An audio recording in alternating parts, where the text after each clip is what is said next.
Her story sounds like something out of a fictional Hollywood movie, but the tale of Mariama Kallon is real, disturbing, yet in the end, inspiring as well.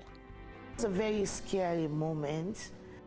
You see people dying, killed in front of you. There is heavy fighting between ECOMOG and junta troops. When you're living in a war situation, you have hope for nothing because you know one day your time will come. Hope is a word Mariama Kallon clings to today, but hope was lost in her homeland of Sierra Leone in the early 90s. Rebel forces were attempting to overthrow the government. At the same time, they were torturing and murdering the citizens, including Mariama's parents. We were running towards the front, and I didn't see them shot, but we heard a cry for help. I wanted to turn back. My sister was calling me, "We can't, they're gone."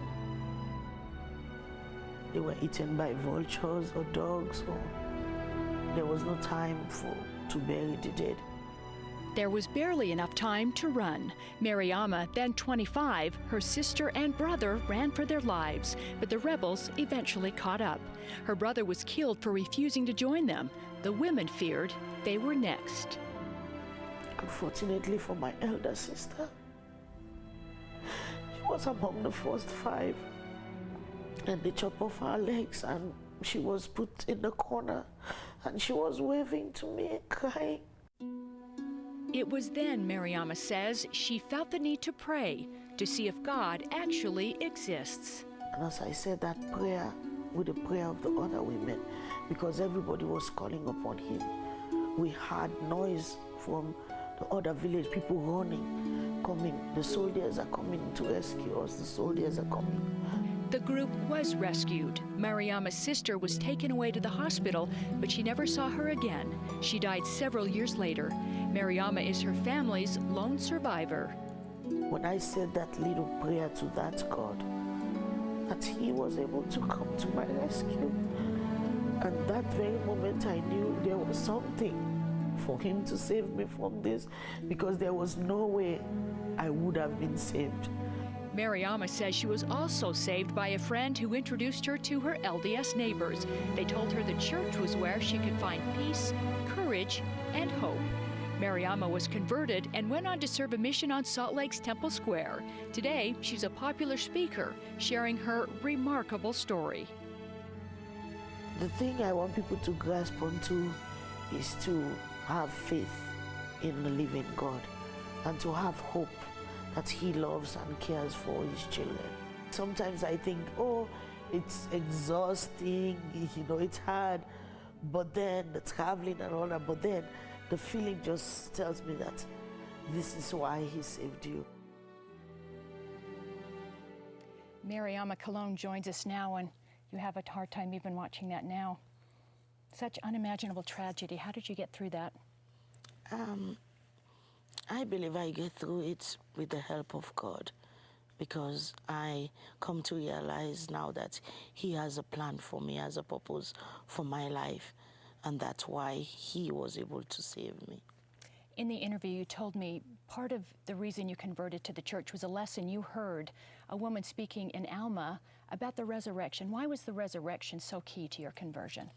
Well, where I come from, we don't believe much, we don't know much about this afterlife. And so when I get to learn from this lady and from the book that she was reading from, that there is life after this life and a resurrection where everybody will be perfect again. And that gave me hope to know that God has provided a way that I can be able to see my family again. And you told me as well that your sister will be made whole. Yeah, that's what the scripture says.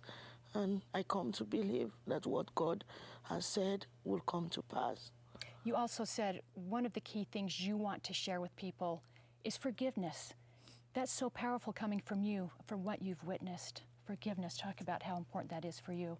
Forgiveness is very important for me, because I have come to know and to believe that as we forgive one another, then the Lord will help us and he will forgive us too.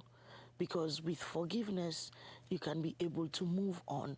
But without it, you always have that hurt and that feeling of revenge or sadness. But when I pray to the Lord, I pray to him even now, unto this day, I always pray to him to give me the heart of forgiveness.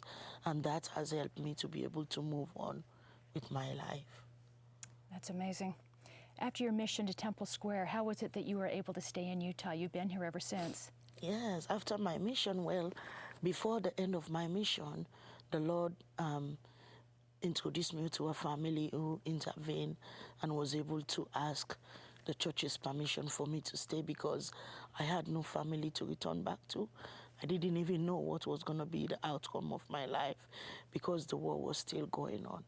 And so because the Lord promised me, before I decided to serve a mission in the scriptures, that he will provide a way for me, and he was able to fulfill that promise, and I'm grateful for that. And we're so glad you're here, because you're able to speak many times at Time Out for Women, and I understand you're speaking here in Salt Lake City in, what, the 20th of the month? The 20th.